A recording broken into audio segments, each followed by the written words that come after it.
जय श्री कृष्ण भक्तों कार्तिक पूर्णिमा या त्रिपुरारी पूर्णिमा या देव दीपावली व्रत की कथा। पौराणिक कथा के अनुसार तारकासुर नाम का एक राक्षस था जिसके 3 पुत्र थे, तारकाक्ष, कमलाक्ष और विद्युन्माली। भगवान शिव के बड़े पुत्र कार्तिकेय ने तारकासुर का वध किया। अपने पिता की हत्या की खबर सुन तीनों पुत्र बहुत दुखी हुए। तीनों ने मिलकर ब्रह्मा जी से वरदान मांगने के लिए घोर तपस्या की। ब्रह्मा जी तीनों की तपस्या से प्रसन्न हो गए और बोले, मांगो, क्या वरदान मांगना चाहते हो। तीनों ने ब्रह्मा जी से अमर होने का वरदान मांग डाला, लेकिन ब्रह्मा जी ने उन्हें इसके अलावा कोई दूसरा वरदान मांगने को कहा। तीनों ने मिलकर फिर सोचा और इस बार ब्रह्मा जी ने 3 अलग अलग नगरों का निर्माण करवाने के लिए कहा, जिसमें सभी बैठकर सारी पृथ्वी और आकाश में घूमा जा सके। 1000 साल बाद जब हम मिलें और हम तीनों के नगर मिलकर एक हो जाएं और जो देवता तीनों नगरों को एक ही बाण से नष्ट करने की क्षमता रखता हो, वही हमारी मृत्यु का कारण हो। ब्रह्मा जी ने उन्हें यह वरदान दे दिया। तीनों वरदान पाकर बहुत प्रसन्न हुए। ब्रह्मा जी के कहने पर मय दानव ने उनके लिए 3 नगरों का निर्माण भी करवा दिया।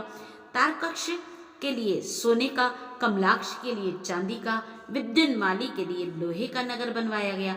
तीनों ने मिलकर तीनों लोकों पर अपना अधिकार जमा लिया। इंद्र देवता इन तीनों राक्षसों से भयभीत हुए और भगवान शंकर की शरण में गए। इंद्र की बात सुन भगवान शिव ने इन दानवों का नाश करने के लिए एक दिव्य रथ का निर्माण किया। इस दिव्य रथ की हर एक चीज देवताओं से बनी। चंद्रमा और सूर्य के पहिए बने, इंद्र, वरुण, यम और कुबेर रथ के चाल घोड़े बने, हिमालय धनुष बने, शेष नाग प्रत्यंचा बने, भगवान शिव बाण बने और बाण की नोक पर अग्निदेव विराजमान हो गए। इस दिव्य रथ पर सवार खुद स्वयं भगवान शिव हो गए। भगवानों के द्वारा बने इस रथ और तीनों भाइयों के बीच भयंकर युद्ध हुआ। जैसे ही तीनों रथ एक सीध में आए, भगवान शिव ने बाण छोड़ तीनों का नाश कर डाला। इसी वध के बाद भगवान शिव को त्रिपुरारी कहा जाने लगा।